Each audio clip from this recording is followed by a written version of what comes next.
Hey guys, I've got my July reading wrap up today. I know I'm a little bit late, but let's get into it. I read 5 books this month, which wasn't the best, but not horrible either, so that's okay. One of them was The Power of Myth by Joseph Campbell. I finally finished this book after slowly reading it for months. It's really insightful and interesting if you're interested in mythology and how mythology has really shaped every story and informed religion and humankind, so it was really interesting. I definitely learned stuff I did not know. Next, I read My Dark Vanessa by Kate Elizabeth Russell. I just want to get this one out of the way because I have a lot of conflicting feelings about this book. So this is a story about a young girl who experiences a relationship with her teacher. And she's really young and he's really old. So it's a completely pedophilic relationship, if that's a word. And it impacts and informs the rest of the character's life.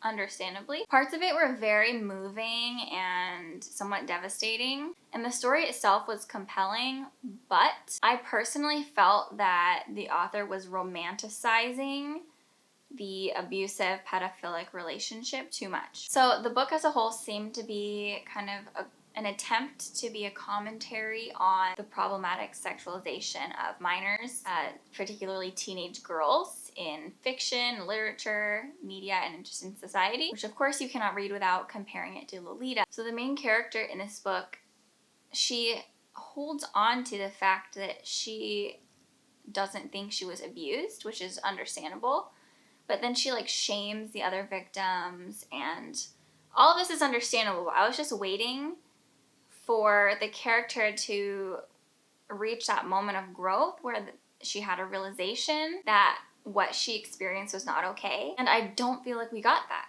So I just don't really understand what the point of the book was, if not to finally show that character arc. And I know in life, things are not linear, especially when it comes to trauma, where it's not just point A to point B, like abuse to healed. But I think in fiction, if you are trying to make a commentary on problematic abusive relationships, you need to take a clear stance. Otherwise, you are kind of just perpetuating it. That's just my opinion. I personally think that we have enough fiction glorifying abuse. We don't need more of it. And then the cherry on top for me was an interview that I saw from the author. First of all, she said that she wanted readers to know that the relationship was clearly abusive and wrong, but with Vanessa, the character, as her narrator, it wasn't so clear. So I just don't understand why you would write it so ambiguously. If you wanted readers to know that the relationship was wrong, why would you write a protagonist that continues to romanticize said relationship and never comes to terms with what it really is? In my review, I wrote, why are you writing this book if not to strongly denounce abusive relationships? All I'm saying is that if I wrote the book, I would have come across with a lot stronger of a stance denouncing abusive pedophilic relationships and the Lolita relationship that we see so often in media where, for example, in the Lolita movie and in other Lolita archetypes, we see a young girl who acts older and looks older and seduces an older man. And in reality, Lolita is 12. I'm just saying, if I were going to write a commentary on Lolita and that issue of the Lolita archetype, I would not have written it like this. And then the final nail in the coffin for me, the author said in that same interview, and I quote, "Yes, it's terrible and it's abuse and it's bad, but it's very confusing and complicated, and love is complicated." What the f***? Are you kidding me? So you're gonna write a book that's basically a modern Lolita depicting an abusive relationship, and then you're going to say, yeah, it's abuse and it's bad, but it's complicated, and love is complicated. What? I just absolutely cannot condone anything that author said or wrote. It's just a big no from me. Okay, I'm really glad I got that out of the way because that one was really weighing heavy on me. The next book I read was Once and Future by Amy Rose Capetta. So Once and Future is a retelling of the Arthurian legend.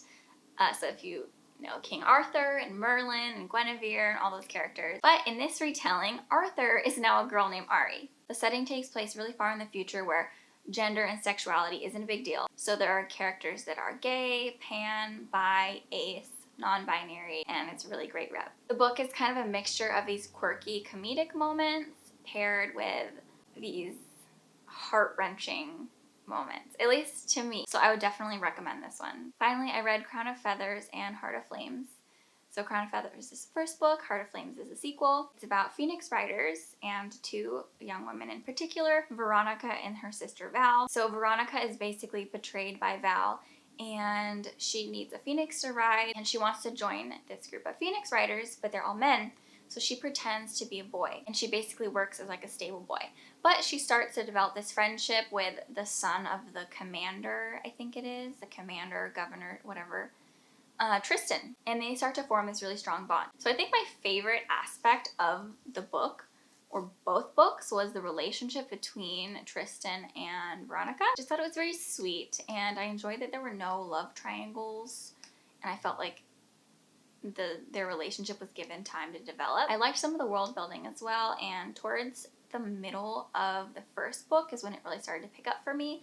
Before that, there were a lot of info dumps, and I was a little bit frustrated by how many points of view there were. Personally, whenever there are a lot of POVs, I end up preferring one over the rest, and then I just kind of have less of an interest in the other POVs. And then the second book was a bit long. It was 640 pages, which I felt was too long for what happened in the book.